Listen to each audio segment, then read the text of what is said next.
para la historia de los fenómenos extraños. Una noche, la del 7 de julio de 1947, su padre trajo un insólito regalo, un presente completamente desconocido, una serie de hierros de material que se expandía casi como el agua y que tenía extraños símbolos en su superficie. Empezaba así una historia mítica que se ha convertido en leyenda, el caso Roswell. Aquel militar, el padre de la persona que hemos escuchado, Jesse Marcel, era oficial de inteligencia del Escuadrón 509 de bombarderos de Roswell. Escuadrón 509, célebre por su bombardero Enola Gay, que lanzó bombas atómicas sobre Hiroshima. Era la base aérea más importante del mundo, y algo había pasado. Un ranchero, William McBrazel, muy cerquita de un lugar entre Roswell y Corona, había sentido algo. Al ir a inspeccionar el terreno, una serie de extraños restos, como la explosión de algo metálico, había dejado aquel lugar preñado de enigmas. Llegó hasta el sheriff del lugar, Gary Wilcox, con aquellas piezas en su carromato. Nadie podía dar una explicación. Hablamos ahora con Jesse Marcel, padre, esta persona, una de las claves de toda esta historia, oficial de inteligencia del escuadrón, lo repetimos, 509 de bombarderos. En 1978, sus últimas declaraciones públicas a la WWL de Estados Unidos, decía lo siguiente, más o menos después de un largo silencio oficial. Veremos cómo se gestó esta extraña cárcel en torno al tema Roswell. Decía que, bueno, recordaba entre luces y sombras algo muy raro que no le permitieron contar. Fue el primer militar que tuvo quizá entre las manos, hoy vamos a intentar descubrirlo, un material de procedencia extraterrestre. Escuchamos a Jesse Marcel. Me sorprendió lo que vi. Tantos restos esparcidos sobre una extensa zona. Me llevó un tiempo darme cuenta de que en todo esto había algo raro. Cuanto más veía los fragmentos, más evidente se me hacía que me hallaba ante algo desconocido. Traté de quemar los restos, pero no ardían. Intenté romperlos, pero no lo conseguí. Si se trataba de un asunto militar, no habría ningún motivo para ocultarlo tanto tiempo. Y si era una nave espacial, sería otro motivo para mantenerlo oculto hasta que nosotros hubiéramos averiguado algo más. Creo que en este asunto no se ha dicho toda la verdad. 55 años después, nuevos documentos, informaciones hablan del asunto de Roswell. Algo cayó en el desierto de Nuevo México, un nuevo mito, quizá para lo que es las leyendas del mundo moderno del siglo XX, o una realidad de la que no se nos ha contado, como decía este hombre, toda la verdad. Lo cierto es que Walter Haut, coronel de la base, obliga a realizar un histórico parte de prensa y de radio. Hemos recuperado, gracias a la labor de Carmen Porter, el extracto de ese 8 de julio del 47 histórico, en el que todas las radios norteamericanas, con su sonido peculiar, hablaban de un platillo volante estrellado y recuperado por la USAF. Escuchamos. Headline edition, July 8, 1947. The Army Air Forces has announced that a flying disc has been found. Titulares del 8 de julio. Algo se ha encontrado en el desierto de Roswell, el ejército lo tiene en su poder, creemos que es un platillo volante. Este es el tema de esta noche y de la madrugada. Un asunto especial que nos habéis pedido constantemente a través de nuestro correo electrónico. Comenzamos el viaje. Un equipo, como siempre, el mejor: Katia Rocha, Carmen Porter, Carlos Barroso, este que os habla Iker Jiménez, y nuestro dúo técnico de lujo, como siempre, Javier Rodríguez, Antonio Bravo. La otra realidad, Milenio 3, en la cadena SER. Y aquí en el estudio 1, ya en penumbra, como siempre, intentando, bueno, entre papeles, navegando entre papeles, tenemos al único autor español, al único investigador periodista que estuvo en Roswell investigando esta historia tan alucinante, de la que nos siguen llegando noticias confusas, extrañas. Vamos a escuchar a mucha gente, vamos a intentarlo por lo menos, militares, testigos extorsionados, personas que vieron niños, auténticos niños embuzados en trajes de piloto. Javier Sierra, buenas noches, bienvenido. Buenas noches, Iker. Tú estuviste en Roswell, ¿verdad? En ese lugar mítico. Yo estuve en Roswell, he estado en Roswell en varias ocasiones. La primera fue en 1991. Roswell casi no estaba en el mapa, nadie se acordaba de este incidente. En España se había publicado un libro de Charles Berlitz y William Moore que hablaba de este asunto muy vagamente, que fue lo que a mí me movió a ir hasta allá y me encontré con un pueblo abandonado prácticamente. Había poco más de 25.000 habitantes en aquella época. Y en una de las esquinas del pueblo, en una de las avenidas, vivía el teniente Walter Haut, ya retirado, un hombre mayor, con su mujer y con su perro, en una cabaña de madera. Y allí recuerdo en el porche cómo estuve comentando este asunto, y él, que hoy es una celebridad, pero en el 91 nadie se acordaba de él, me estuvo desgranando paso por paso lo que sucedió aquel verano de 1947. Y llegó a una conclusión que a mí me dejó perplejo, y es que pese a los años transcurridos, él dijo que estaba seguro de que la primera noticia que dio de que la base de Roswell había capturado los restos por primera vez de un disco volante era auténtica, y que lo que le habían obligado a decir 24 horas después, que lo que se había recuperado allí era un globo sonda, era una noticia falsa. Porque quizá lo más importante, Javier hizo un libro fenomenal que podéis encontrar en todas las librerías, Roswell, Secreto de Estado, editorialidad, ahora en ediciones o en la colección Al Límite, Roswell, Secreto de Estado, un trabajo encomiable, una auténtica aventura, porque lo más interesante es que hemos escuchado ese boletín, ¿verdad? Lo habéis podido escuchar todos, ¿verdad? Pues esto ocurrió el 8 de julio del 47, una fecha histórica.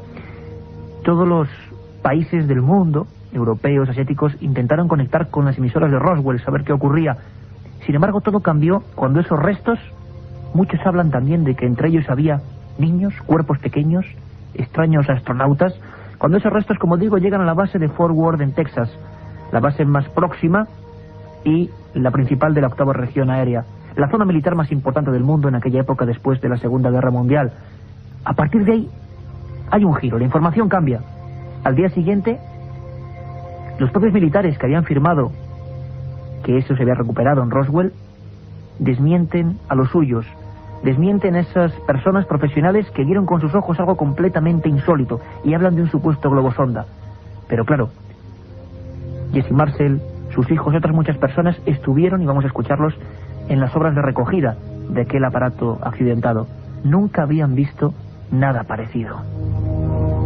La otra realidad. Milenio 3. En la cadena SER. Si quieres viajar a lo desconocido, no dejes de leer El Archivo del Misterio de Iker Jiménez, los libros del tercer milenio. Colección El Archivo del Misterio de Iker Jiménez, publicado por Editorial Edad. Próximos títulos ya a la venta: La Sábana Santa de Carmen Porter, Casas Encantadas de Francisco Contreras, El Secreto de la Gran Pirámide de Manuel Delgado y Vampiros de Miguel Gómez Aracil. Un programa que se sumerge en el otro lado de la realidad. Milenio 3, con Iker Jiménez y todo su equipo en la SER. La cadena se transforma, pasamos del espectáculo del fútbol al recogimiento, al misterio, a lo insólito. Roswell. Nos habéis escrito decenas de mails concretamente preguntando por esta historia, qué pasó. Nos habláis incluso de una autopsia, pero eso va a ser motivo de una especie de filmación. Claro que lo conocemos y vamos a tener a todos los especialistas, pero eso va a ser de 3 a 4. Y sabéis que este es un programa abierto a todos vosotros. Milenio 3 con número, milenio3@cadenaser.com, milenio3@cadenaser.com, porque ese va a ser el lugar, el lazo de unión, la conexión viva y profunda para que nos remitáis de todo, como en este caso la historia de Roswell, y os hacemos caso. Un nuevo menú de 3 a 4, ¿verdad, Carmen? Buenas noches, Iker. Pues sí, esta madrugada hablaremos de todo lo ocurrido en torno a la célebre película de las autopsias de Roswell, que conmocionaron al mundo en 1995. ¿Se trató de un fraude o fue una rotunda realidad? No os lo perdáis, porque además contaremos con sorprendentes documentos y conectaremos con Washington, donde se encuentra el corresponsal de la cadena SER, Javier del Pino, para contarnos cómo está el tema en la actualidad. Y como siempre, Iker, nuestras secciones: las conspiraciones, la historia perdida, las leyendas urbanas de Katia Rocha, el informativo, biblioteca de Milenio 3 y mucho más. Un sinfín de cosas, un menú distinto de 3 a 4, nuestra segunda cita.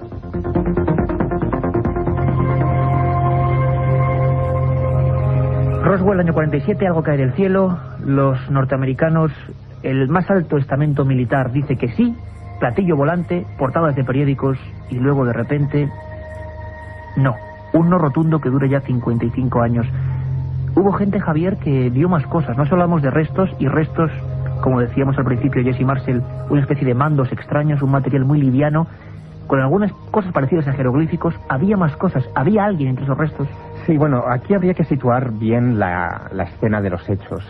Todo arranca en torno al 4 de julio de 1947, cuando William McBrazel, este granjero al que tú hacías alusión, descubre que sus campos, a los que él saca el ganado para pastar, están cubiertos en una superficie aproximada de 1 kilómetro cuadrado de planchas metálicas, pequeñas barras, una especie como de patatas negras, por decirlo de alguna manera, como si fuera material plástico quemado. Todo eso a él le sobrecoge, le altera, viaja a Roswell y da parte al sheriff y después a las autoridades militares que van a recoger este material. Pero es solamente uno de los escenarios de los hechos. Esto está a 70 kilómetros de Roswell, en un sitio llamado el Rancho Foster.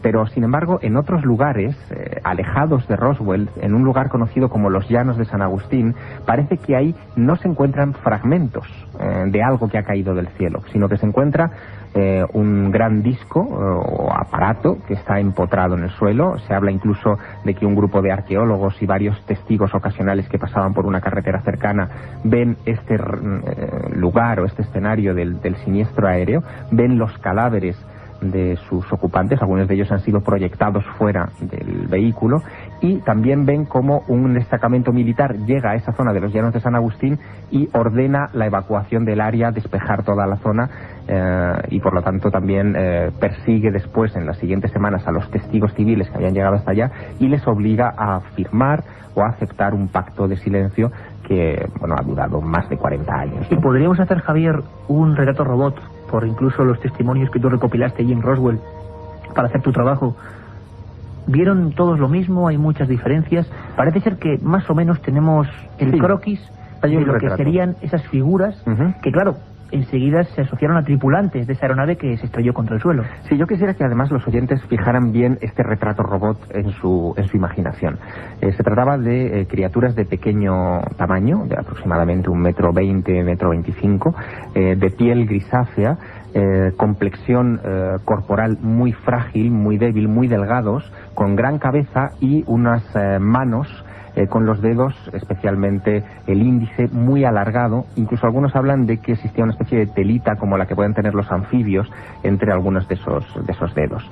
Y digo que quiero que los oyentes fijen muy bien esta imagen, porque todos los testigos que hablaron antes de 1995 de lo que ocurrió en Roswell describen así a esos tripulantes. A partir del 95 surge esa película de la que hablaremos en la madrugada, en la que el extraterrestre al que se le practica la autopsia no tiene nada que ver en su aspecto con esta primera descripción o descripción primitiva de los humanoides. De todos los testimonios, no obstante, a mí el que más me sobrecoge y que incluso fue reinvestigado, reencuestado por la Fuerza Aérea de los Estados Unidos en los años 90 del siglo XX, fue Glenn Dennis. Glenn Dennis era un joven oficial de la única funeraria que había en Roswell, la funeraria Ballard. Él, aquel 8 de julio del 47, recuerda cómo el teléfono de su oficina suena. Es alguien, un oficial de la base aérea de Roswell, que le pregunta si en la funeraria tiene féretros para niños, porque ha habido un accidente y necesitan unos cuantos féretros de niños. A Glenn Dennis le sorprende mucho esa petición, porque la base militar de Roswell en el año 47 era una base que tenía armamento atómico, no vivían familias dentro, solamente soldados y oficiales, varones, adultos, y que se hablara de la necesidad de féretros herméticos para niños le llamó mucho la atención. Después, un incidente que ocurrió unas pocas horas más tarde, en el que una enfermera de Roswell se cruza con él en la base, porque hubo un accidente de coche y él tuvo que ir inmediatamente al interior de la base. Pues se cruza con esa enfermera en los pasillos de la base. La enfermera está muy alterada, le dice que quiere verle, que quiere contarle algo, y le cuenta, esta enfermera, lo que ha visto. Y le habla de estos mismos cuerpos de pequeño tamaño, de dedos alargados y de grandes ojos oscuros. ¿Y para ellos pedían esos ataúdes? Probablemente. Y es que algunas personas, incluso hoy, después de tantos años de investigación, de silencio, Javier nos contará además los últimos datos que el gobierno norteamericano ha desclasificado en torno a esta historia de Roswell, porque sigue la polémica. Pero hay personas, expertos, por ejemplo, en la historia de la aeronáutica, como Francisco Mañez, que incluso, pensaron que la teoría o la realidad era otra bien distinta. Nada que ver con extraterrestres, sino con pruebas puramente terrestres, pero no por eso menos tenebrosas. Habla de una zona, la de los Álamos, realmente con un macabro prestigio, hay que decirlo, en operaciones con cobayas humanos, con personas. Incluso parece ser, o él defiende, siempre son sus palabras, que hubo niños con diversas deficiencias utilizados como pilotos, como casi pilotos suicidas en los primeros prototipos aéreos. Hablamos de la zona militar más compleja, más vigilada, más importante del planeta Tierra en aquel año 47.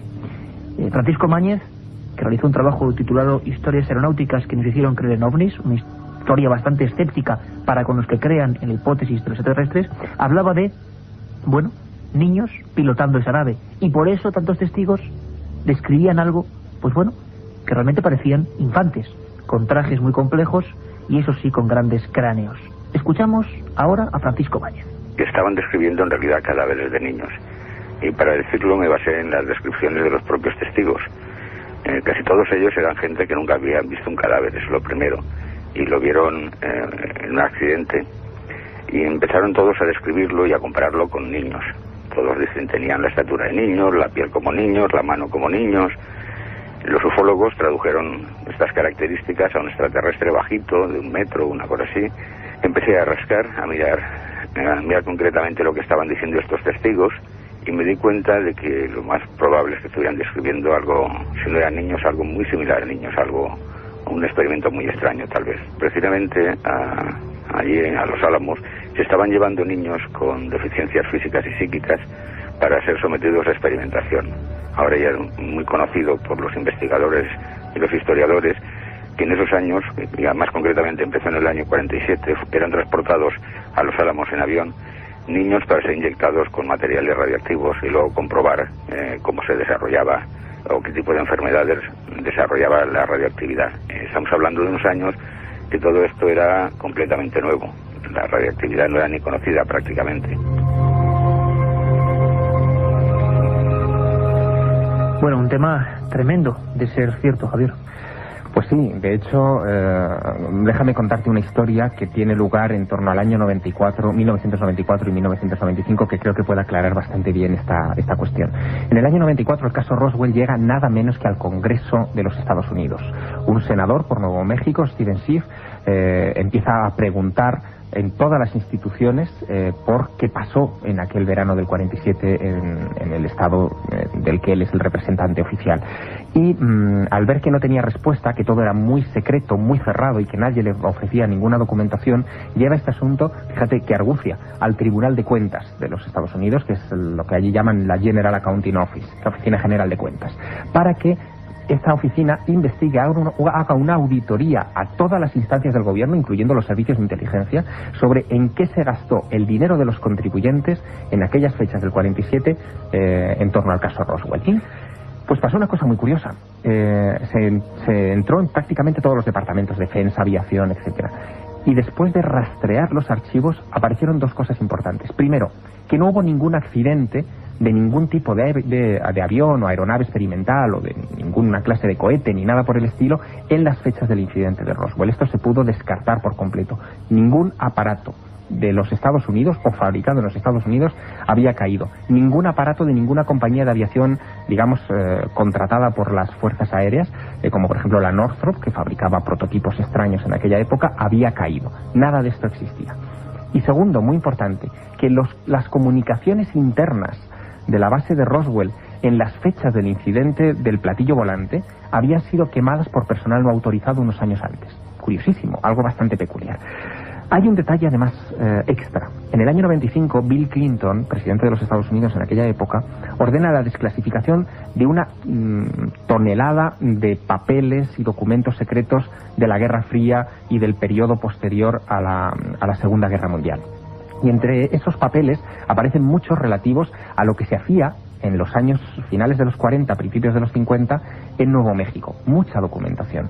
En ningún momento se habla de niños irradiados, ni por supuesto de aviones a los que montaban niños para que los tripularan. Era un absurdo evidente. Pero sí que se reconoce, y esto yo creo que es importante, que efectivamente el gobierno de los Estados Unidos había irradiado voluntariamente con pruebas nucleares a soldados en sus trincheras en toda la zona de Los Álamos, el Trinity Site, etcétera, en Nuevo México. reconociendo por primera vez en la historia que se había experimentado con soldados del ejército de los Estados Unidos, el propio ejército de los Estados Unidos, y a los que debían no solamente una disculpa del presidente, sino también indemnizaciones. Y vamos a contactar directamente con Roswell, un lugar que ha visto variar su fisionomía. Es curioso, en torno a este misterio. La vida ya no puede ser igual. Y nuestra compañera Katia Rocha ha tenido, la oportunidad de hablar con Julie Sister, que es la encargada del Museo de Roswell. Una historia con una historia personal curiosa, que es que surge en Canadá, ella es canadiense, y sin embargo le fascina, como quizá a muchos de nosotros nos está fascinando esta historia, y se va directamente a Roswell y funda, digamos, esta especie de museo para mostrar al mundo, según ella, su verdad. Y Katia le ha preguntado cosas tan interesantes como estas. Sí. Personalmente sí. En el museo creemos que sí. Eso es algo que nosotros afirmamos. No podemos asegurar 100% que fuera un ovni, pero todo el mundo sabe que algo extraño sucedió en Roswell en 1947. Todos aquí tenemos testimonios de conocidos que fueron testigos, gente que estaba allí, que lo vio, que no saben lo que fue, y no solo militares, sino civiles. Desde luego, algo sucedió que no era de este mundo y que está ocultado desde 1947. Una de las teorías que tenemos es que piense que en el año 1947 salíamos de una guerra mundial y la atmósfera general era tensa. Los ciudadanos estaban al límite. Además, sucedió 10 años después de que Orson Welles hiciera La Guerra de los Mundos en su espectáculo radiofónico que creó tanto pánico. Había muchos miedos y el gobierno pudo pensar que la población no iba a ser capaz de asimilar la idea de que sí había pruebas que demostraban la existencia de vida fuera de aquí en alguna parte. Pero ¿cómo iban a aceptarlo los ciudadanos? Por eso el gobierno lo ocultó. Y luego, después de un tiempo, ya no pudieron reconocer que habían mentido. La verdad es que hay personas, incluso los testigos, personas como escuchábamos antes a Jesse Marcel, la hija, por ejemplo, de Rowe, el jefe del cuerpo de bomberos, que fueron a rescatar estos restos, la verdad es que lo pasó bastante mal. Es un ejemplo muy breve de cómo algunas personas todavía hoy siguen sintiendo la amenaza de ese silencio, la amenaza de no hablar. Escuchamos brevemente a Frankie Rowe en Roswell. Llegó un hombre que parecía un funcionario. Le dijo a mi madre que se sentara y empezó a hablar conmigo. Me dijo, parece ser que dices que has visto algo. Yo contesté, he visto un trozo de material extraño. Pero él me corrigió, no has visto nada. Yo no entendía por dónde iba, así que insistí. Sí que lo he visto. Cuanto más repetía yo que sí lo había visto, más insistía él en que no había visto nada. Al final me dijo, no entiendes que no puedes contar lo que ha pasado. No te das cuenta de la gravedad del asunto. No podrás decir nada al respecto en toda tu vida. Frankie Rowe, uno de los ejemplos de los niños de Roswell, los que vivieron aquella escena y que siguen teniendo miedo, Javier. Aquí está el quid de la cuestión. La importancia del caso Roswell no radica en el hecho en sí, que desde luego, si es como nos cuentan, es muy importante, sino que a raíz del incidente se desarrolla toda la política de secretismo oficial en torno al tema OVNI, no solo en los Estados Unidos, sino en todos los bloques de Occidente. Las primeras comisiones, como el Proyecto Libro Azul, etcétera, nacen después del incidente Roswell y en parte algunas de ellas para encubrir el accidente de Roswell. Lo más curioso, Javier, es que hablamos de julio del año 47, tan solo hacía 10 días que los platillos volantes habían llegado a la prensa mundial, con un avistamiento que dicen que es el inicio de la era de este moderno mito o moderna realidad. Sé que es imposible y que seguiremos en la madrugada con todo lo que pasó en la autopsia. Para ti, ¿qué pasó en Roswell? ¿Eran niños o eran otra cosa? No, para mí probablemente se trató de un incidente real y de naturaleza no humana, no eran niños. Bueno, en conclusión de Javier Sierra, nosotros seguimos de 3 a 4, hemos puesto sobre la mesa esta historia apasionante, os esperamos, todo el equipo de Milenio 3, dentro de 4 horas.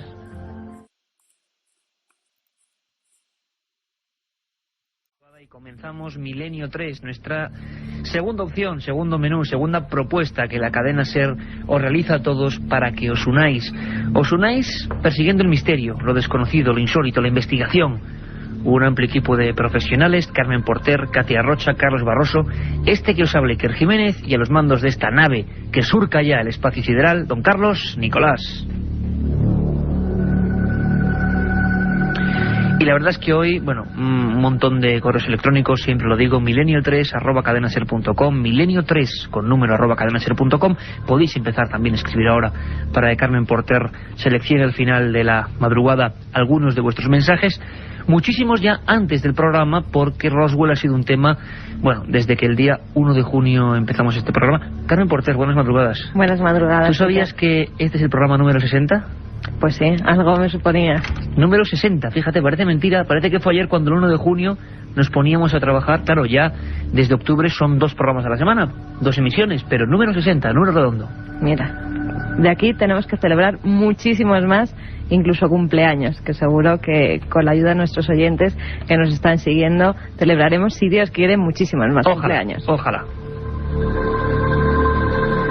Bueno, pues en este programa número 60, especial, diferente a todos los demás, por supuesto, vamos a seguir. Es imposible no hacerlo con el asunto de Roswell, porque, claro, yo, bueno, pues tengo que decirlo, un montón de comunicaciones queriendo más, bueno, pues muy impresionados con los documentos, pero que se hace muy corto, más aún con ese derbi apasionante Betis-Sevilla, que se ha prolongado mucho y que, bueno, pues nosotros estamos aquí para intentar amoldarnos a lo que sea. No sabéis la experiencia periodística que están siendo estos programas, quizá a veces para muchos cortos, para nosotros intensos, que es lo que importa, y llenos de información, y luego ya quizá más relajados, pues ya ahora empecemos a retomar algunas historias. Por ejemplo, ¿os acordáis? Bueno, Roswell, año 47, desierto de Nuevo México, algo cae en ese lugar, algo se recupera, un material extraño, se habla de todo tipo de cosas, entre ellas extraterrestres. Bien, sabéis que nosotros somos ultra escépticos, ultra periodísticos, ni sí ni no ni todo lo contrario, sino dejar ir las pruebas.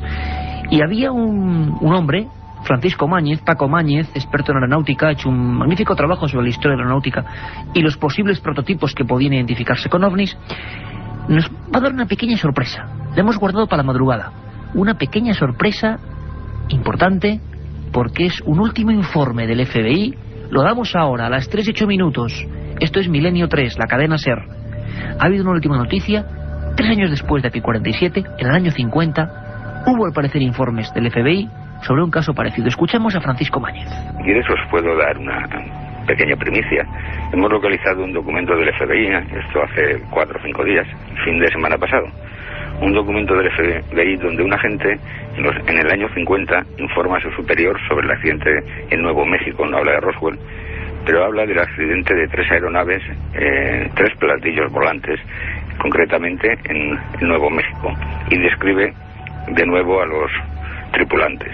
Dice que cada aeronave llevaba 3 tripulantes de 1 metro de estatura, con un traje plateado muy pegado al cuerpo y otro traje encima que le recordaba a lo que los pilotos de altas velocidades, como llamaban en aquella época, trajes de presión, llevaban. Claro, hoy, cuando ya han pasado 50 años, aquellos trajes ya no se utilizan.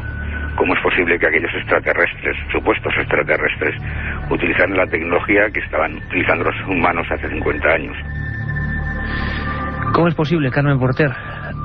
Paco Máñez nos habla de ese informe en el año 50, de niños vestidos con trajes de protección de aviadores, pero trajes que ya han sido superados. Es decir, si aquellos eran extraterrestres, ¿cómo es posible que llevaran prendas que bueno, que ya nosotros los humanos hemos avanzado tecnológicamente? ¿Podrían ser niños quizás? Javier Sierra decía que no, pero a mí me deja un poco... Y niños también, ¿para qué iban a utilizar niños en un experimento? Si era una nave experimental, humana, completamente humana, también ¿por qué iban a utilizar esos niños? ¿Tú cómo te quedaste cuando viste la famosa autopsia? Pues la verdad, para mí desde el primer momento yo creía que eran muñecos. A mí me parecieron que no se trataba de seres ni de otro planeta, ni de tipo terrestre, en ningún modo, por supuesto, y que esa autopsia era un fraude. Podríamos conectar con Washington quizás, ¿no, Carmen? Pues sí, allí tenemos a Javier del Pino, que nos va a contar lo último, la actualidad de lo que está sucediendo en Roswell.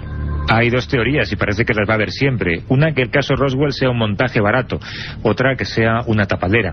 Se hablaba de 2 cadáveres de extraterrestres recuperados en esa zona. Otros decían que eran 4, con una cabeza desproporcionadamente grande. Casi 50 años después se difundió por televisión la supuesta autopsia de esos extraterrestres. El aspecto del presunto alienígena de la película concuerda con las descripciones de algunos testigos de aquel caso Roswell, testigos militares incluso.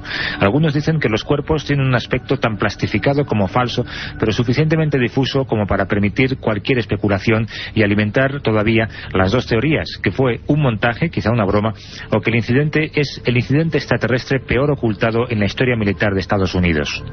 La otra realidad. Fenómenos extraños. Misterios sin resolver. Milenio 3. En la SER. Bueno, año 95, Ray Santilli, un productor, algunos dicen que de escasa catadura, no lo sabemos, intenta comprar un material filmográfico. Él perseguía unas primeras tomas de Elvis Presley en un instituto y de repente se encuentra con un supuesto cámara que le ofrece esta primicia mundial. Todos nos preguntabais la conexión entre el caso Roswell y la grabación. Creo que quizá lo más interesante, lo mejor, es volver a tener aquí entre nosotros a don Javier Sierra, que nos lo va a explicar perfectamente. Vamos a charlar para saber, qué ocurrió, qué pasó, fraude o no, muñeco, niño con porfiria, se llegó a decir, verdadero ser de otro mundo. Javier Sierra, buenas madrugadas. Buenas madrugadas. Año 1995, una misteriosa autopsia. La conocemos porque en España un canal privado, Antena 3, emitió aquellas imágenes. En el resto de Europa, tú lo cuentas en tu libro, en Roswell, Secreto de Estado, que además era el libro que vamos a comentar en nuestra biblioteca después. Hablas de 9 millones de audiencia, rozando los 9 millones en Francia. Hablas de unos 6 millones en Reino Unido. En España también la expectación se rondaron los 3 millones. Sin embargo, la historia es más compleja. Tú asistes a una premier, podríamos decir, a unas primeras imágenes. Te indignas también porque crees que empieza a haber negocio.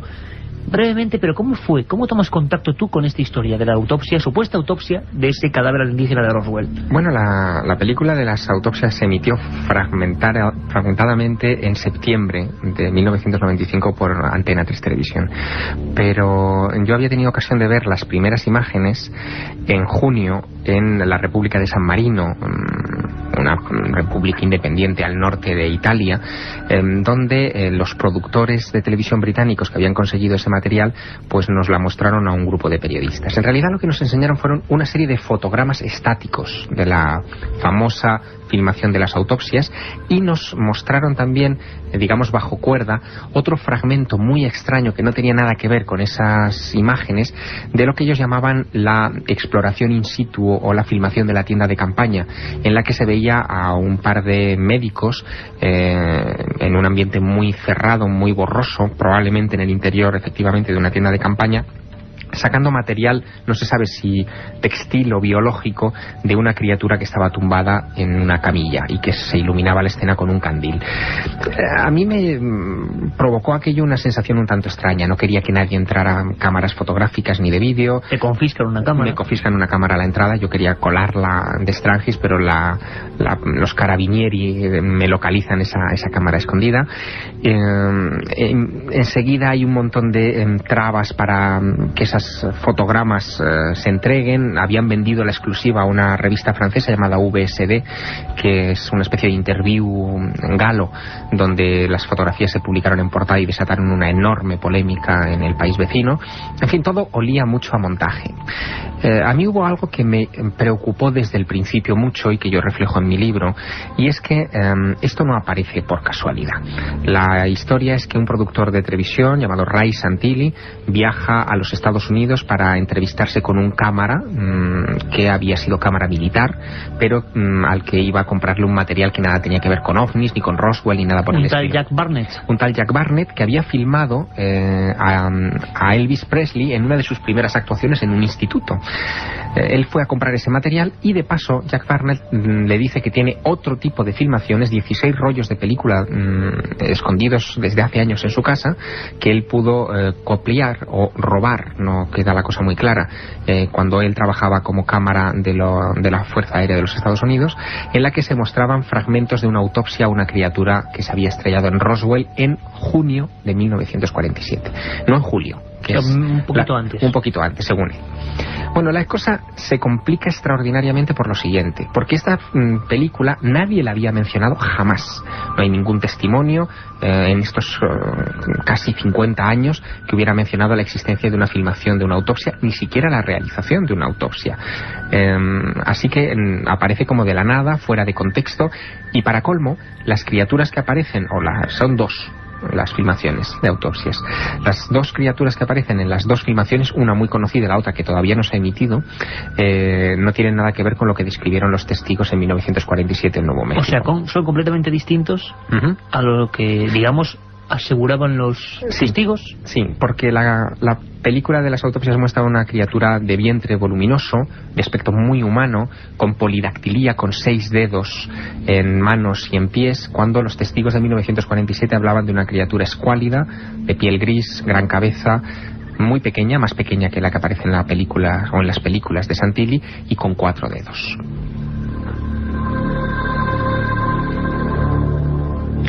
Bueno, ahí tenemos las primeras imágenes. Seguro que toda la audiencia, Javier, está visualizando con la magia de la radio, la magia de la cadena SER de Milenio 3, esas escenas que seguro que a muchos también le vienen a la mente. Y tú enseguida, digamos, también reparas en que hay una intención, no sé si insana o no, de no ofrecer ese material sin duda de interés mundial y para la humanidad, sino de comercializar quizás esa historia, ofrecer un primer anzuelo, luego llegar a acuerdos con televisiones de todo el mundo. Tú sospechas, ¿no? Según cuentas en el libro, tú sospechas. Sí, bueno, que mi formación es como periodista, como la tuya, y tú sabes que un documento gráfico tiene valor en tanto en cuanto existe un testimonio humano detrás de ese documento gráfico. Y en este caso no existía ese testimonio humano, es decir, Jack Barnett no aparece nunca, no es puesto a disposición de investigadores o de periodistas para ser entrevistado independientemente. Dice que debe proteger su identidad porque al fin y al cabo está vendiendo un material que él ha sustraído del top secret del gobierno de los Estados Unidos y por lo tanto no quiere salir nunca a la palestra. Es el primer elemento de choque extraño.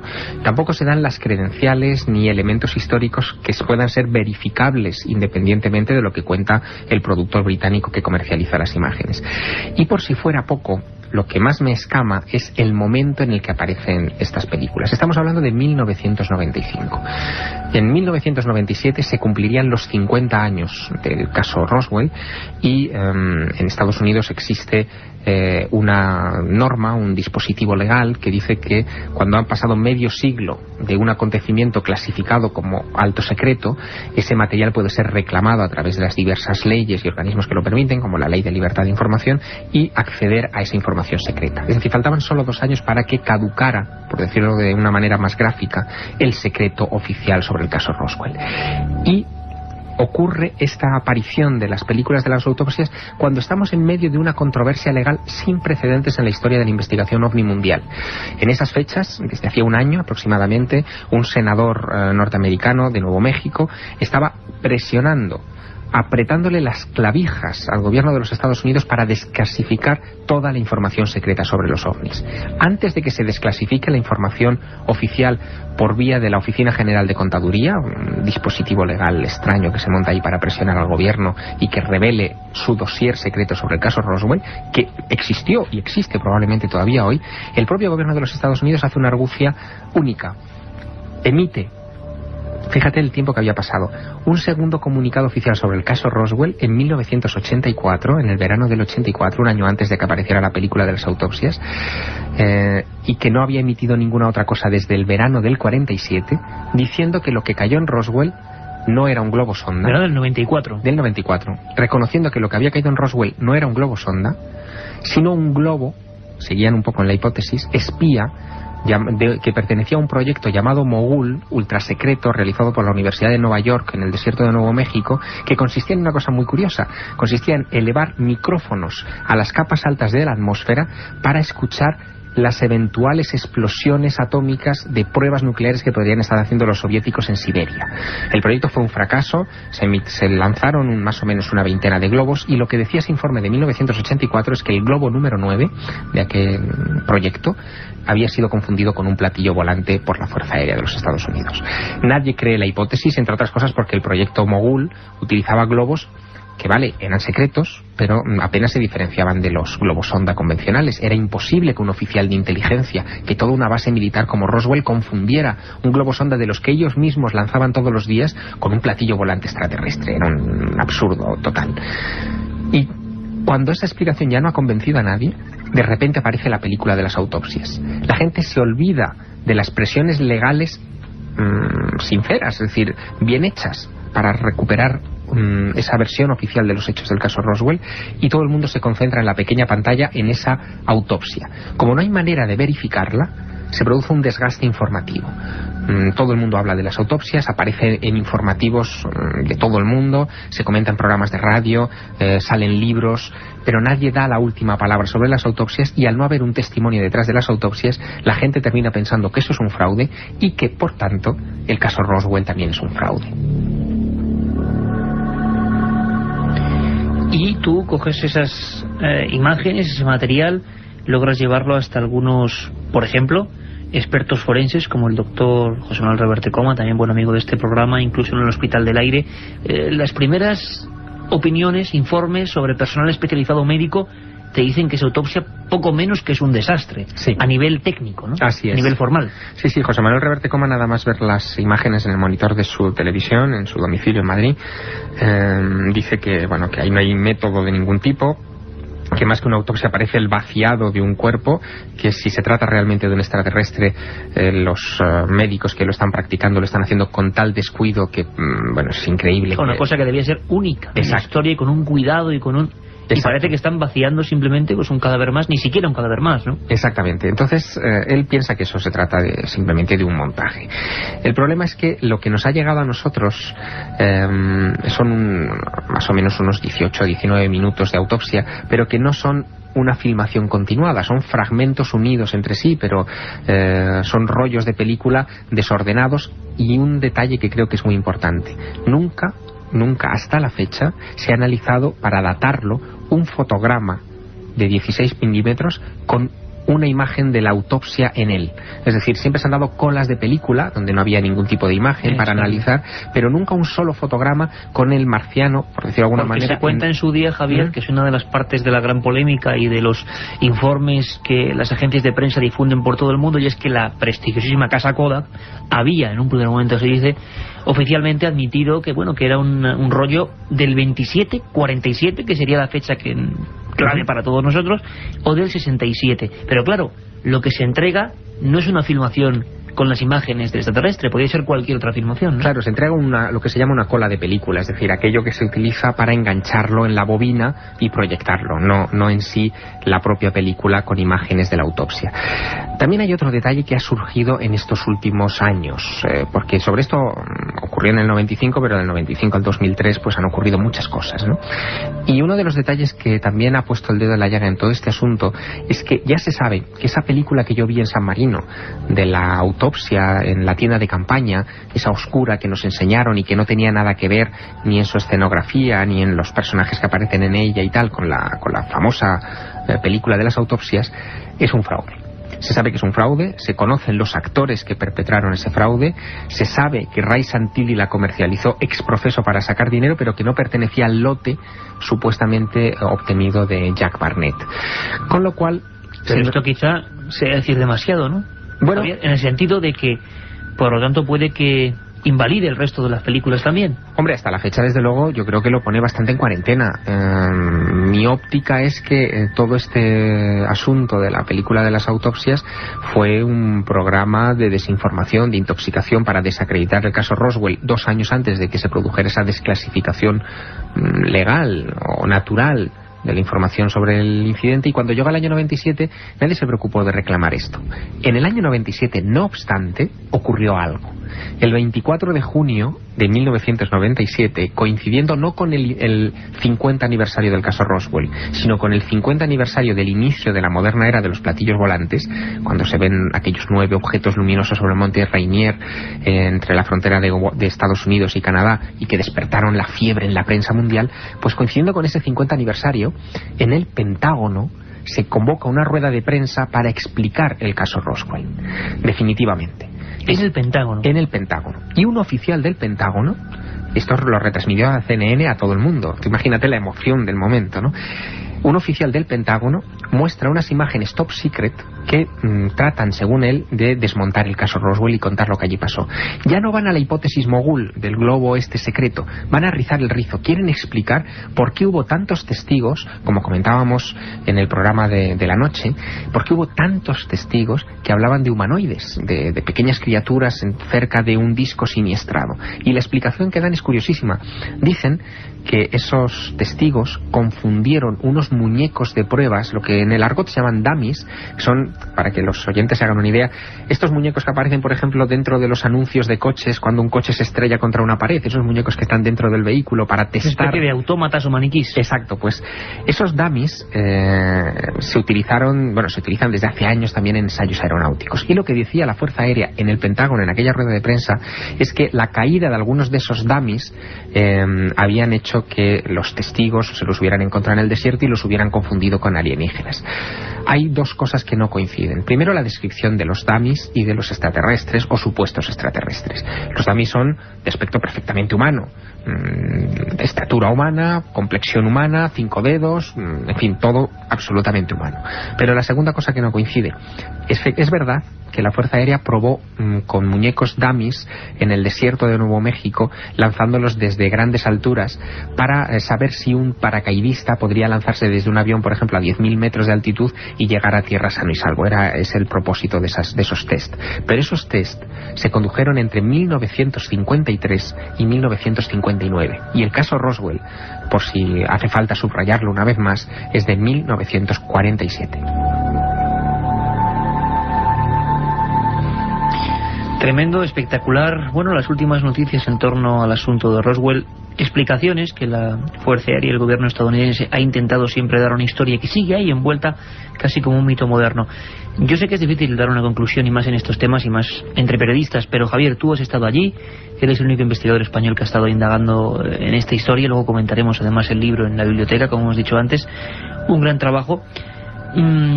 Tú hablabas en la primera media hora de posiblemente un accidente con una procedencia no humana. La autopsia podríamos descartarla. En tu opinión, hoy en día el porcentaje de fraudulento es bastante importante.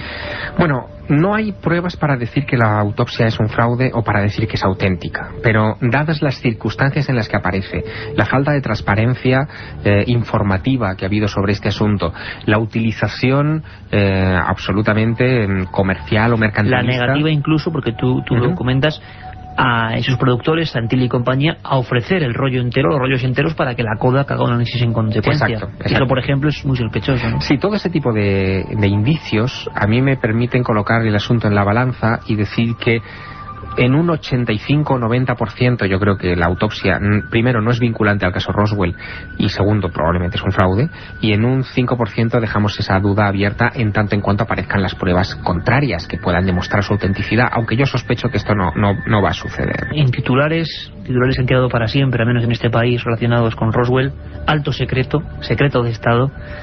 Gracias, Javier, por el entusiasmo y por traernos los últimos documentos, y ojalá algún día sepamos algo más, ¿no? Ojalá, yo seguiré buscando, desde luego. Gracias, Javier. Hasta pronto. La otra realidad. Milenio 3. En la cadena SER. Si quieres viajar a lo desconocido, no dejes de leer El Archivo del Misterio de Iker Jiménez, los libros del tercer milenio. Colección El Archivo del Misterio de Iker Jiménez, publicado por Editorial Edad. Próximos títulos ya a la venta: La Sábana Santa de Carmen Porter, Casas Encantadas de Francisco Contreras, El secreto de la Gran Pirámide de Manuel Delgado.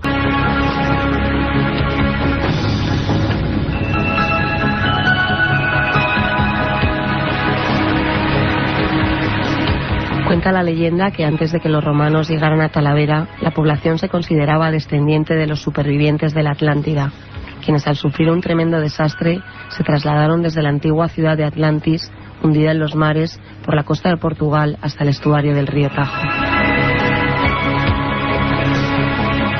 Desde allí penetraron por el río hasta fundar la ciudad de Acuís. Los atlantes trazaron una red de túneles por toda la villa y allí ocultaron sus tesoros. Debido a un terrible terremoto, el río Tajo cambió de curso, deslizando su cauce más al sur, con lo cual gran parte de la ciudad quedó sumergida.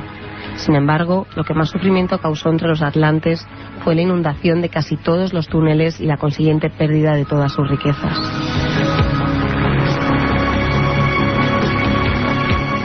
Una prueba de la existencia de estos corredores bajo el río es que a su paso por la ciudad, el Tajo fluye del mar hacia el interior, y aunque parezca una sinrazón, ello es debido a las corrientes internas que hacen del Tajo en Talavera un elemento misterioso y a veces terrorífico.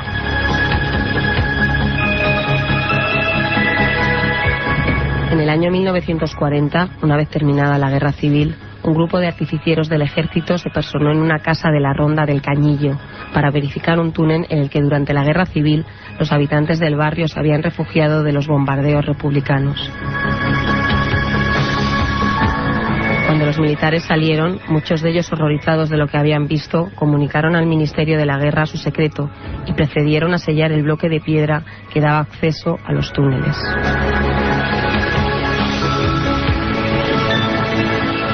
En 1959, dos jóvenes nietas de la dueña de la casa consiguieron retirar la losa y se adentraron en la profundidad del túnel. Una de ellas narra aún hoy en día cómo la falta de oxígeno y el fuerte viento pueden causar el desmayo de alguien que se adentra en el túnel. De cualquier manera, las dos hermanas siguieron hacia adelante y la superviviente cuenta que más o menos a unos 200 metros de la entrada y tras cesar de repente el viento, observaron una sala repleta de esqueletos y arcones. Había armas antiguas y unas planchas con extrañas inscripciones que se apelotonaban en el techo.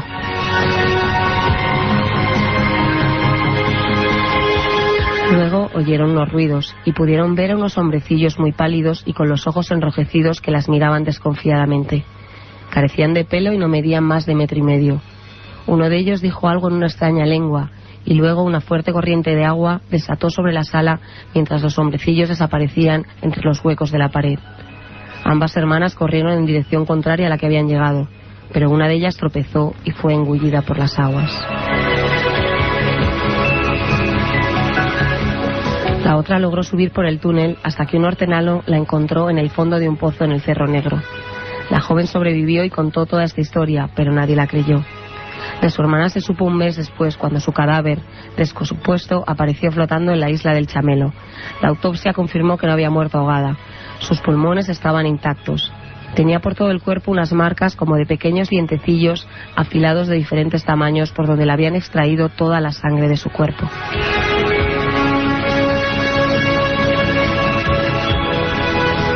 Hace unos años, y debido a las obras del lagar de San Prudencio y del río Tajo, se han podido descubrir multitud de túneles que cruzan por todo el casco antiguo y por las noches, las gentes que habitan esa zona afirman escuchar algo más que el rumor del agua.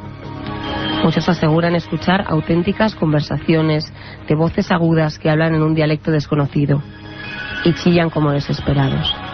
No dejan de chillar.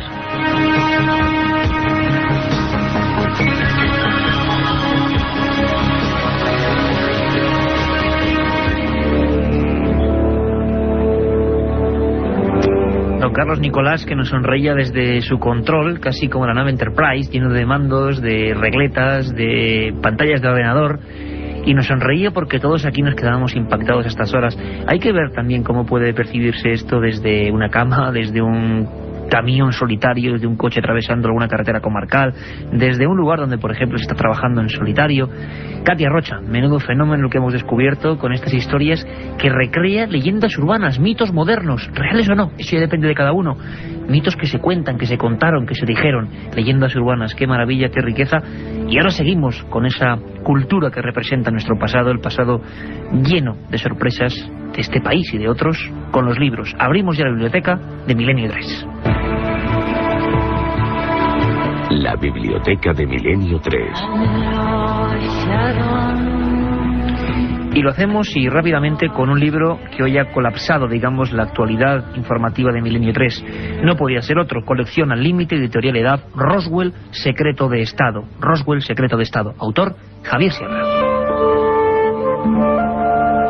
Y es bonito con esta música de nuestro compañero Mike Oldfield, que nos sirve siempre de fondo para la biblioteca, para los libros, pues realmente, bueno, deleitarse un poco con buenos trabajos periodísticos. Esto nació como un reportaje amplio, que se fue ampliando en 1995, fecha en la que se editó, y ahora en el 2001, muy recientemente, y se puede encontrar en las librerías, bueno, pues se reeditó con nuevos datos.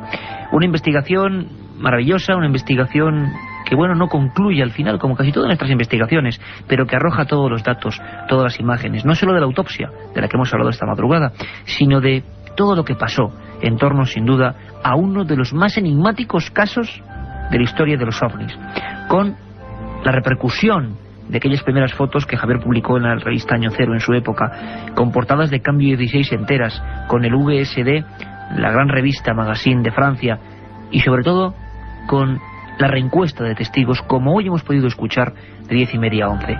Nuestra recomendación: Roswell, Secreto de Estado, Editorial Eraz. Y Carmen nos viene hoy con un clásico y con un personaje clásico, don Salvador Freixedo, jesuita e investigador, ex religioso y escritor de lo extraño. ¿Qué nos traes, Carmen? Pues esta noche traigo Extraterrestres y Religión. Menudo cóctel. El autor, como bien has dicho, Salvador Freixedo. La editorial Diamond. Se publicó en 1980 este libro y pertenece a la colección Enigmas del Universo. Como siempre, Iker recojo unas palabras del autor que nos dice: quiero dejar bien claro que este no es un libro para demostrar la existencia de objetos volantes no identificados. De su existencia y aparición en nuestros cielos, ningún hombre de nuestro tiempo, sin prejuicios, puede tener la menor duda. Como bien decía Iker, Salvador Freixedo fue sacerdote, perteneció durante 30 años a la Compañía de Jesús y a partir de su rompimiento con esta compañía comienza a estudiar la fenomenología paranormal y publicar libros como el que estamos comentando esta madrugada. En esta obra, Salvador nos dice que el fenómeno religioso y los ovnis no son contrarios, sino que se complementan. También nos habla sobre la ocultación de los gobiernos en torno a los casos de ovnis, o nos muestra referencias que, según él, aparecen en la Biblia y hablan de extraterrestres. Don Salvador Freixedo, un gallego de pro, bueno, que emigró a Puerto Rico, que realmente allí hizo toda una vida relativa a los jesuitas, y no es que rompiese, Carmen, directamente, sino que hubo un libro culpable, un libro que ya en aquella época, en aquel lugar, imaginaos lo que supuso solo con escuchar el título, año 71, si no recuerdo mal, Salvador Freixedo, y un libro, una especie de pequeño folleto que decía: mi iglesia duerme. A partir de ahí la expulsión del país y de la orden. Y a partir de ahí una vida íntegra, puede que quizá muy efusiva, muy crédula, quizá por ejemplo para el equipo de Milenio 3, pero llena, creo yo, de honradez. Un día quizá, Carmen, ¿verdad?, traigamos a Salvador Freixedo, hablemos con él, porque ya es toda una veteranía y un montón de experiencias buscando lo extraño. ¿Qué te parece? Seguiremos hablando también de sus libros, que tienen muchos y algunos de ellos muy interesantes. Y sin más preámbulo nos vamos a un lugar también veterano en leyendas, en misterios, en enigmas. En el viejo continente se habló de un diablo, de un demonio. Algo extraño, ¿verdad? Ese personaje también nos sirve, como ocurre siempre con los viajes de Carlos Barroso, para comprender toda una realidad, un entorno, una nueva maravilla, un turismo distinto. Les dejo con él, con nuestro viajero, que atraviesa el cañón de Avon.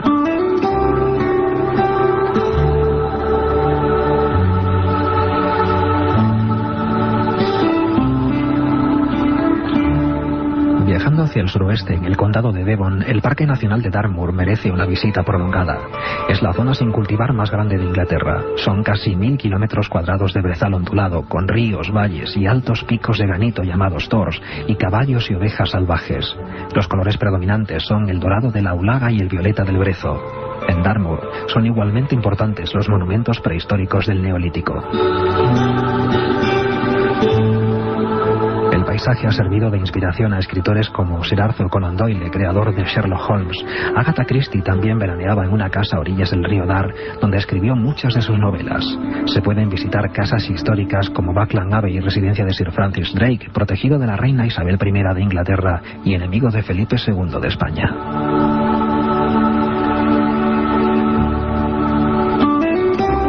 Exeter es la capital del condado. Tiene una larga historia que se recuerda en las murallas romanas, pasajes bajo tierra, una bella catedral y sobre todo el primer ayuntamiento del reino. Pero esta región también es conocida por un impresionante misterio que aún no ha sido resuelto.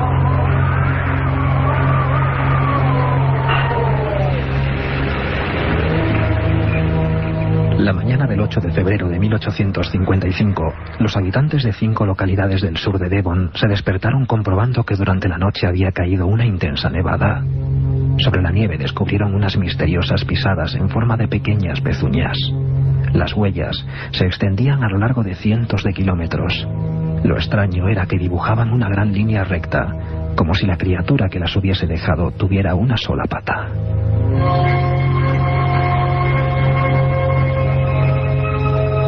Las misteriosas pisadas se extendían por senderos a través de los campos, cruzaban riachuelos, subían por paredes y tejados y atravesaban puertas que durante la noche habían estado cerradas. Presos del terror, los habitantes del sur de Devon llamaron a este fenómeno las huellas del demonio.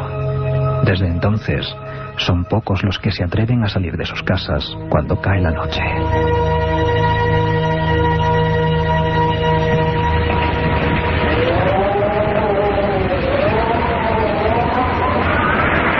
Milenio 3. Periodismo de lo desconocido.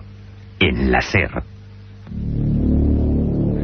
Madre mía, el amigo Carlos Barroso, sus viajes y las huellas del diablo, uno de esos casos que ponen la carne de gallina y que hacen que, bueno, que conozcamos el mundo de un modo distinto, diferente, viajando con la mochila a cuestas, con los ojos bien abiertos para captarlo todo, pero saltando de enigma en enigma, y eso nos sirve para conocer mejor nuestro entorno. Yo creo que es una forma diferente de viajar. También viaja a su manera nuestro amigo Santiago Camacho, todos lo conocéis, el conspiranoico de este programa, y preguntáis mucho por sus temas, y hace bien poco nos escribíais hablando de Waco. Quizá el nombre así no diga mucho porque pasó hace 10 años ahora, se cumple el 10º aniversario.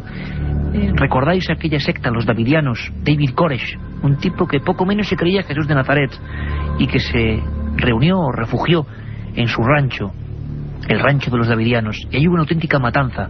Intervinieron las fuerzas del orden, hubo sangre. Bueno, ahora nuevos documentos hablan de otra historia que no se nos contó bien. Y como siempre, en esa tramoya del misterio, en ese lado oculto, durante casi 2 meses. Llama la atención la crueldad desplegada por las tropas federales. Se cortó el suministro de agua, electricidad y alimentos. No se permitió que fueran evacuados los niños. Noche y día, gigantescos altavoces emitían los chillidos de agonía de conejos degollados. El rancho de los davidianos se había transformado en el infierno.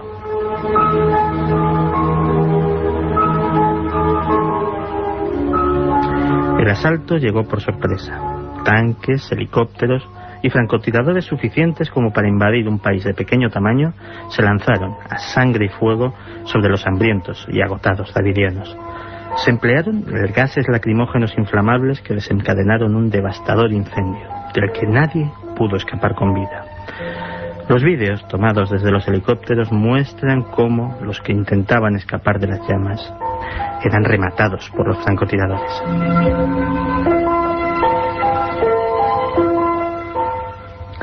¿Y qué moraleja podemos sacar de esta historia? Tal vez que por muy malo que sea el fanatismo religioso, que hace que una secta se aísle del mundo y viva su propio universo de paranoia, peor es sin duda el fanatismo administrativo, capaz de otorgar a una agencia gubernamental el poder de abrazar a un centenar de hombres, mujeres y niños sin tener que dar cuentas a nadie.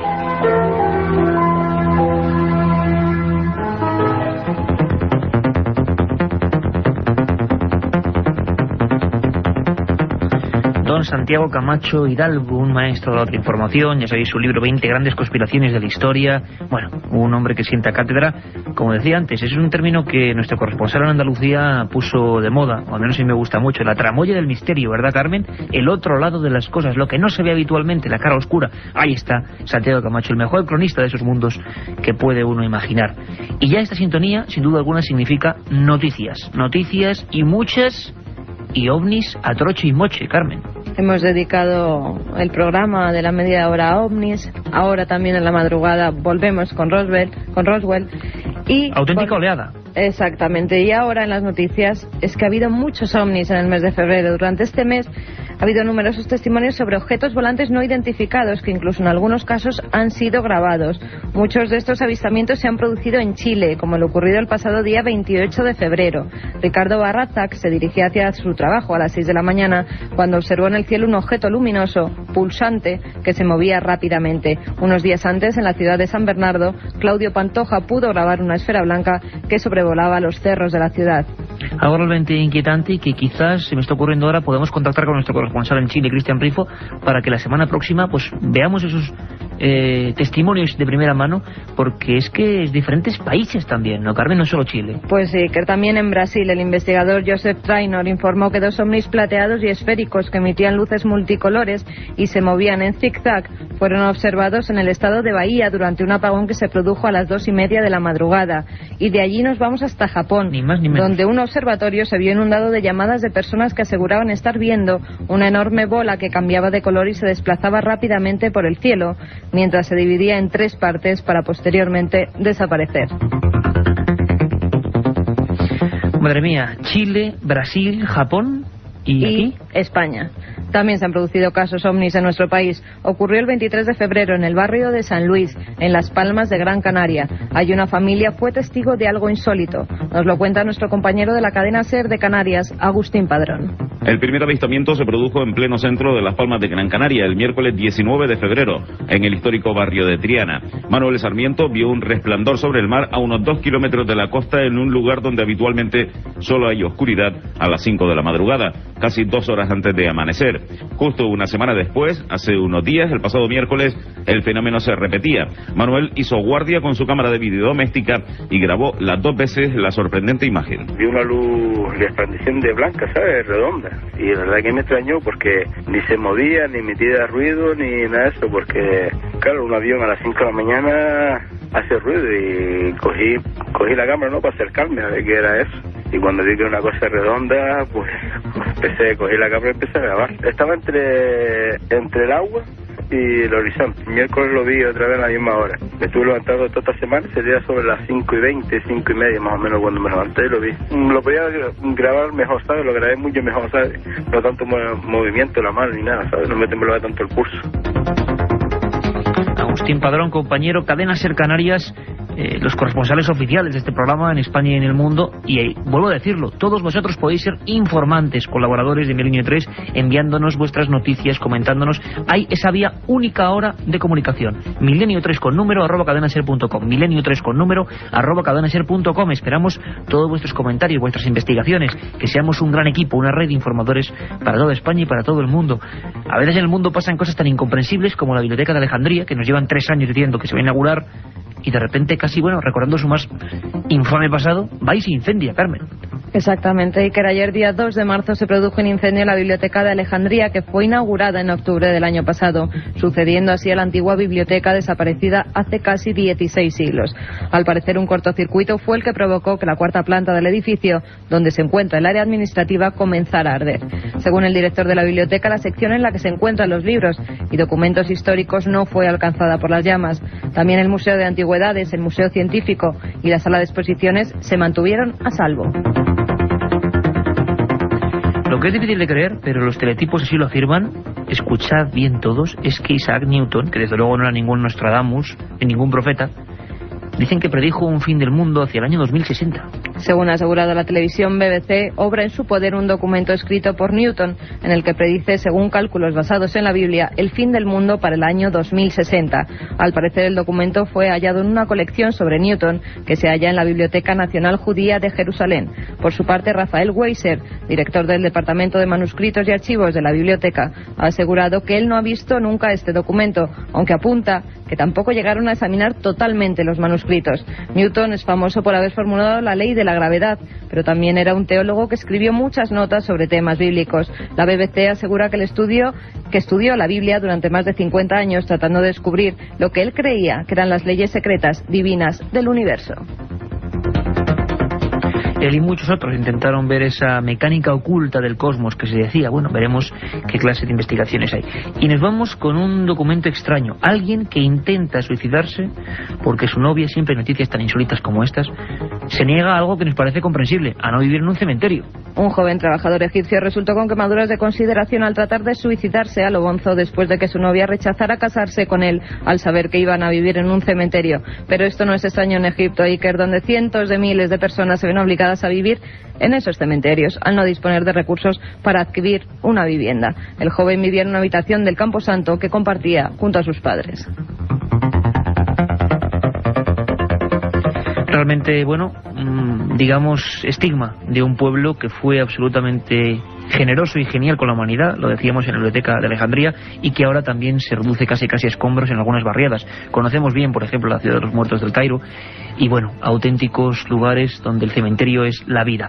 Sintonía de despedida que nos pone don Carlos Nicolás, quiere decir que hay un montón de mails esperando en milenio3@cadenaser.com. Carmen. Sí, como uno que nos escribe, que es camionero, dice que le llaman en nombre Chaleco y que le mandemos un saludo desde este programa. Pues Chaleco. Ahí va un saludo de tu parte y un beso de la mía. Y de todo el equipo, Chaleco, además una prenda muy de investigador, sí señor. Fantasmas de Granada, nos pide Jesús Pulido Chacón, sobre una leyenda que trata de un fantasma en la calle Mesones de Granada. Hombre, calle Mesones, Diputación de Granada, hicimos un programa de 1 hora con todos los documentos. Un detalle bonito es que nos llegan un sinfín de mails, pero hablamos de decenas y a veces centenares de mails con temas que ya hemos tocado. Buen detalle, porque quiere decir que os estáis sin... El cielo nos da sorpresas. Esas sorpresas a veces no se cuentan habitualmente. Por ejemplo, menudo regalo de Reyes para una familia de Puerto Rico. Aquí en España no se ha contado absolutamente nada. Una humilde familia en una residencia que ve cómo algo cae del cielo y prácticamente los mata. Algo además que no se parecía a un meteoro, con una serie de sustancias misteriosas, y algo, como decíamos, que los medios de comunicación han apartado, no han comentado. Nosotros, Milenio 3, sabéis que nos ocupamos precisamente de esas noticias, las que parece que no tienen tanta solvencia en los medios habituales. Vamos a dedicar el programa al cielo, a los misterios que parece que siguen allí, a esas bromas pesadas que han tenido testigos, informes y documentos policiales. Y en un segundo vamos a hablar con la gente que hace tan solo una semana capturaba esa misteriosa bomba del cielo. La otra realidad. Fenómenos extraños. Misterios sin resolver. Milenio 3. En la SER. Y nos encontramos ya en conexión con Puerto Rico, con San Juan de Puerto Rico. Allí nos espera Genaro Torres, que es director de la Oficina de Manejo de Emergencias Ambientales y que fue una de las primeras personas que acudió al lugar donde ocurrieron estos misteriosos sucesos. Don Genaro Torres, buenas noches y bienvenido a Milenio 3. Muchísimas gracias.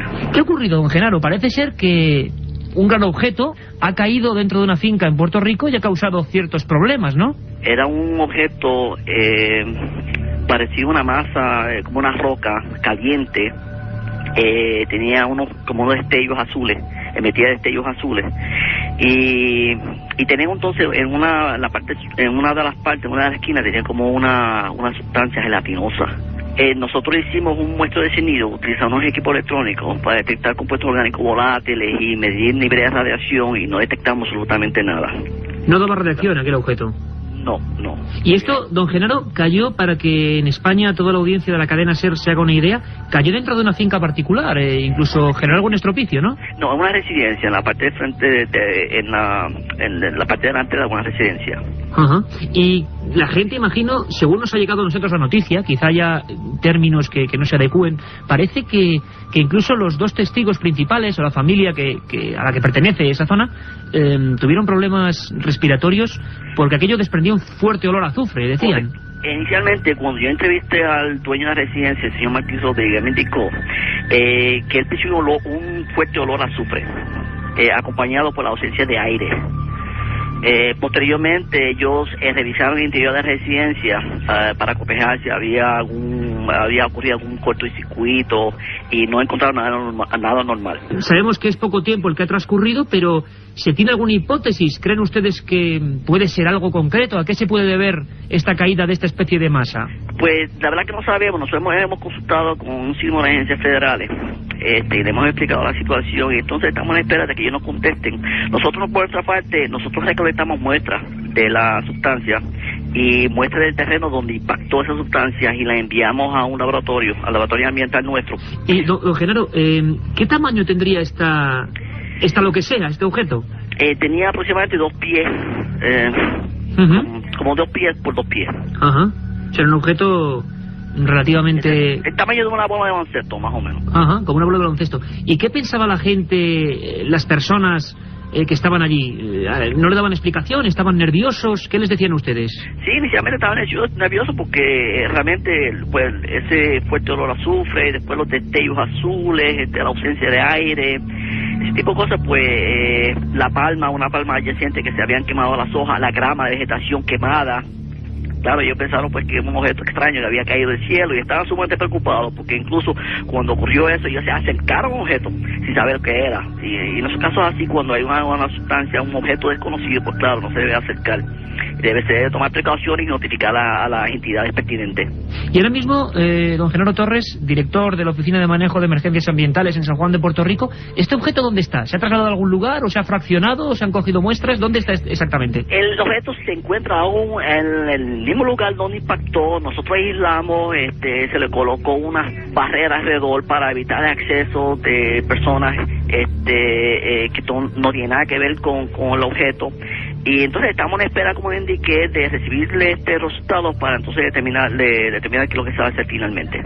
Don Genaro, pues muchísimas gracias. Esperemos que pronto haya una solución. De vez en cuando el cielo nos arroja estas sorpresas y le agradecemos muchísimo haber estado con todos nuestros amigos españoles allí desde San Juan de Puerto Rico. Un abrazo muy fuerte.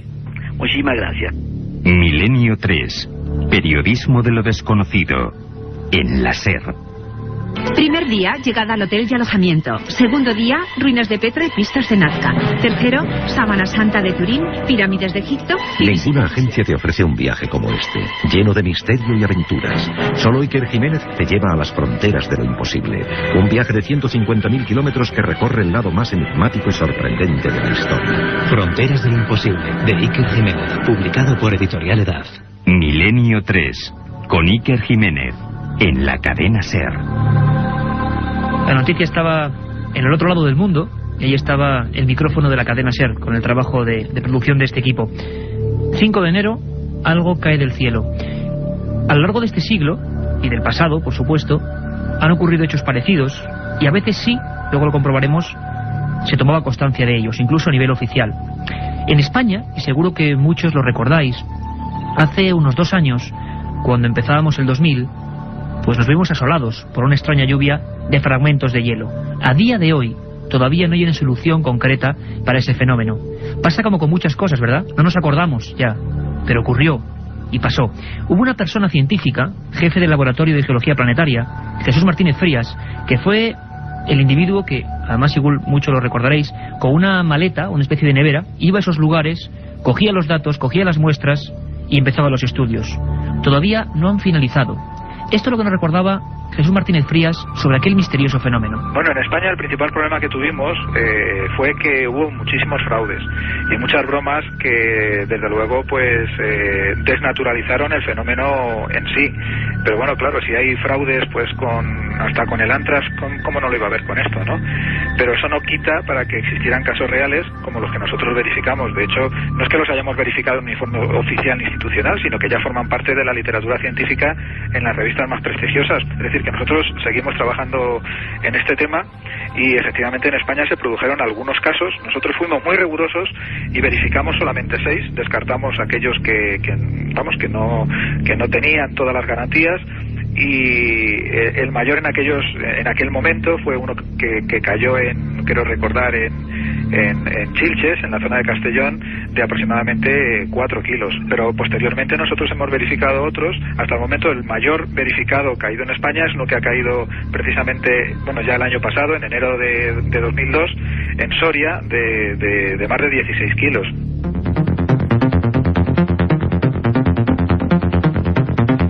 Cosas, y ya veréis, cosas de lo más dispares que caen del cielo. Pero también sabéis que hay una vía de contacto directa con este equipo, milenio3 con número @cadenaser.com, milenio3 con número @cadenaser.com, y también que hay una edición segunda de este programa de 3 a 4 de la mañana. Carmen Porter, tenemos muchísimas cosas y actualidad de ultimísima hora, ¿verdad? Pues sí, buenas noches, Iker. Esta madrugada nos iremos hasta el pueblo de Follos, en Valencia, donde al parecer están ocurriendo fenómenos extraños en una fábrica de válvulas. Ya son 3 los guardas de seguridad que se han dado de baja tras el shock sufrido al ver una figura fantasmal y escuchar sonidos como de mesas y sillas que se movían. Para ir abriendo boca vamos a escuchar lo que declara Jesús, uno de los testigos de los hechos. Dicen haber visto sombras y alguna imagen bastante difuminada, pero una imagen que se está asomándose a una de las ventanas y dice como atraerlos. Y como siempre en nuestras secciones de la madrugada, los comentarios de libros, el informativo, las leyendas urbanas de Katia Rocha, la historia perdida de Nacho Ares, las conspiraciones y muchas más cosas, Iker. Muchas más cosas, además este caso que es curioso, ha llegado hasta los telediarios.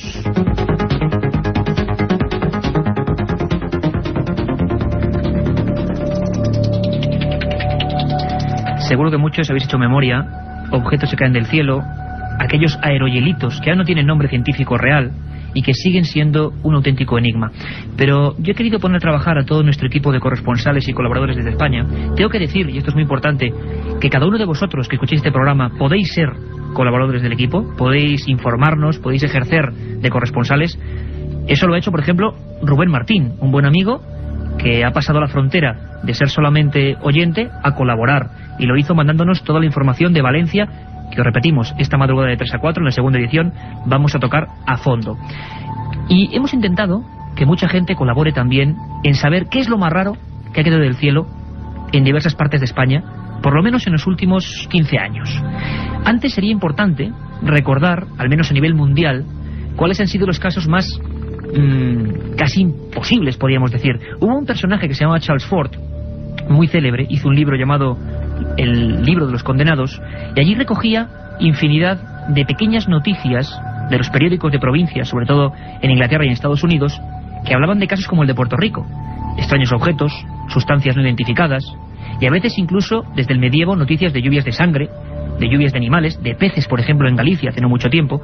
Carmen, haciendo un análisis, ¿cuál sería, digamos, el ranking de las lluvias registradas, al menos por prensa y por policía, en el pasado siglo, desde el 19 hasta estos días? Pues comenzaremos por Londres, donde el 5 de mayo de 1848 una lluvia de agua y peces, que se correspondían además a una especie de agua dulce que solo se encontraba en Galilea. Tú imagínate, a miles de kilómetros de Londres.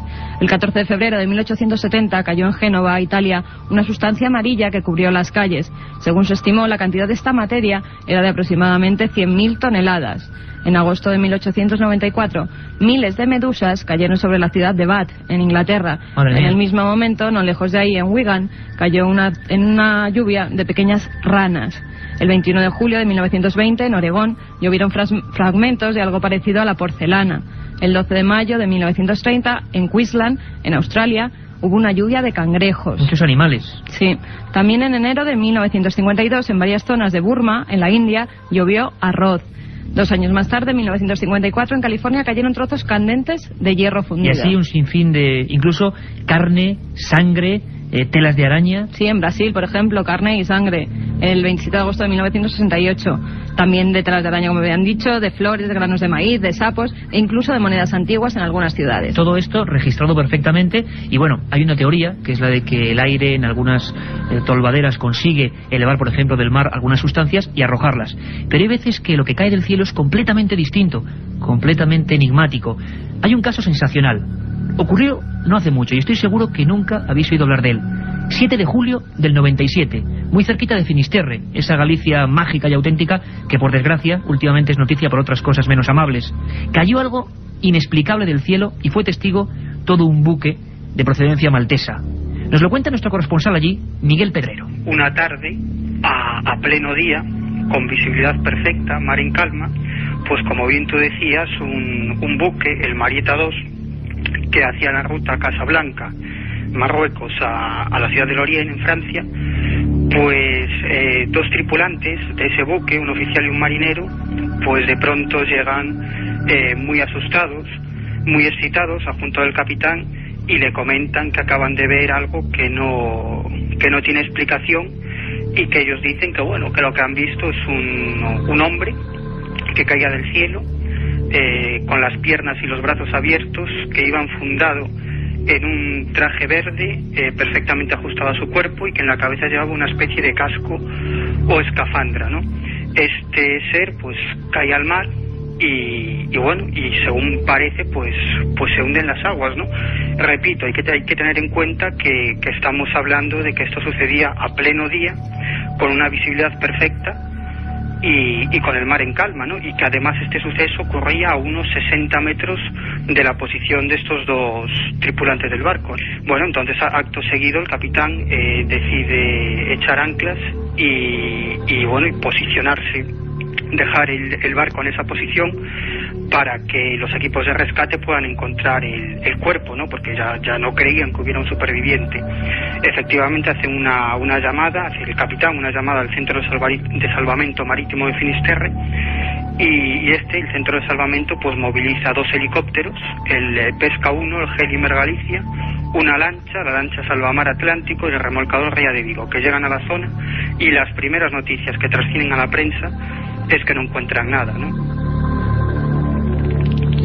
Ocurrió muy cerca de Finisterre, 7 de julio del año 97. Y muchas veces cuando los investigadores, periodistas, se acercan a husmear, a intentar conseguir información, se encuentran, como en este caso, con la consigna del silencio. Esto fue lo que pasó en el asunto del hombre verde, como se conoció en aquella época en los medios regionales gallegos. Quizá a nivel nacional no se ha hablado nunca de este asunto. Silencio, bocas selladas y orden de no hablar. Entonces decidimos, en primer lugar, pues visitar el Centro de Salvamento Marítimo, ¿no? Y aquí ya nos empiezan a llamar la atención pues una serie de actitudes, ¿no? Nosotros estamos acostumbrados pues a entrar en comandancias de la Guardia Civil, en cuartelillos, en escuadrones de vigilancia aérea, tanto aquí como en el país vecino, en Portugal. Y te puedo decir que en este lugar pues encontramos un mutismo y una falta de colaboración o un secretismo muy extraño, ¿no? Cuando estábamos hablando pues de un centro de salvamento que ni mucho menos es militar, ¿no? No nos quisieron dar ningún tipo de explicación, nos combinaron a que nos fuéramos allí, las personas, bueno, no nos dejaron entrar al lugar, ¿no? Y entonces decidimos esperar fuera que salieran algunos de los trabajadores, ¿no? Y pudimos ver desde fuera cómo se les indicaba a estas personas que no nos hicieran ningún tipo de declaraciones. Esto nos sorprendió, pero más sorprendente todavía fue las declaraciones que conseguimos de Miguel Díaz Piñeiro, que es el director o el presidente de la Cruz Roja del Mar de Finisterre, ¿no? Y cuando llegamos, una de las primeras cosas que nos espeta es que él piensa que algo se oculta tras esta historia, ¿no? Como tantas otras veces, algo se oculta en una de estas historias misteriosas que realmente, bueno, es mejor a veces pasar de largo sobre ellas, aunque siempre, también, y es de agradecer, hay periodistas que persiguen estas otras realidades. ¿Qué pasó? ¿Quién era? Una hipótesis oficial, que cada uno la valore como quiera, era que pudo ser un globo, un gigantesco globo verde, que cayó allí, a tan solo 60 metros del barco. Lo más interesante quizás es que ese globo, con todo el operativo de despliegue, pues no se capturó nunca. Tampoco a ningún hombre. Bueno, una imagen extraña, unos navegantes completamente aterrorizados. Seguro que muchos de vosotros estáis preguntando, bueno, ¿y alguno de estos objetos alguna vez, por ejemplo en nuestro país, ha agredido a alguien? ¿Hay constancia de ello? Hay constancia. Mediados de los 90 tenemos el último herido por un objeto que cayó del cielo, así de claro. Un hombre con muy mala suerte. Y para quien crea que todo esto ocurre en lugares solitarios, aislados, aquí viene este caso. Hemos contactado con un buen amigo, con Francisco Contreras Gil, que estudió punto por punto el que se llamó extraño meteoro de Getafe. Se metió dentro de un coche y estuvo a punto de matar a una persona concreta. Escuchamos a Francisco. Todo ocurría el 20 de junio de 1994, cuando José Luis Martín circulaba con su BMW por la autovía de Andalucía, dirección a la localidad madrileña de Getafe.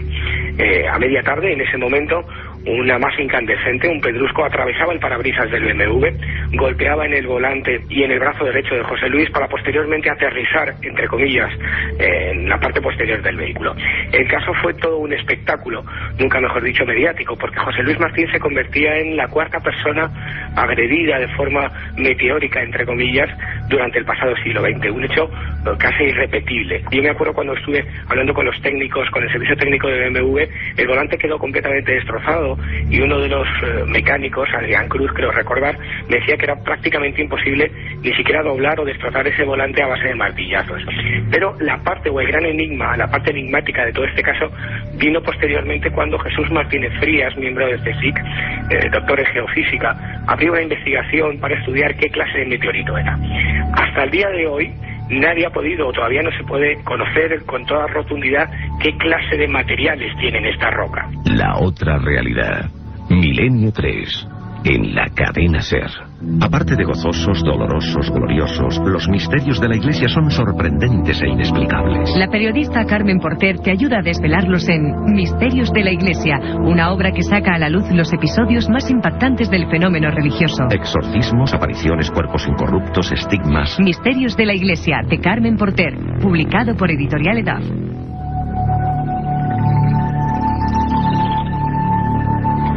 La roca de Getafe.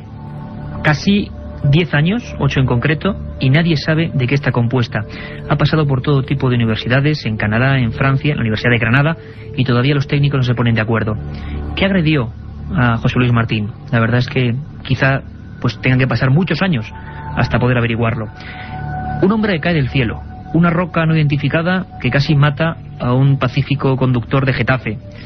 Aquellos bloques de hielo, esas lluvias que antes repasábamos con Carmen Porter, de sangre, de animales, de arroz, parecen extrañas bromas de la naturaleza.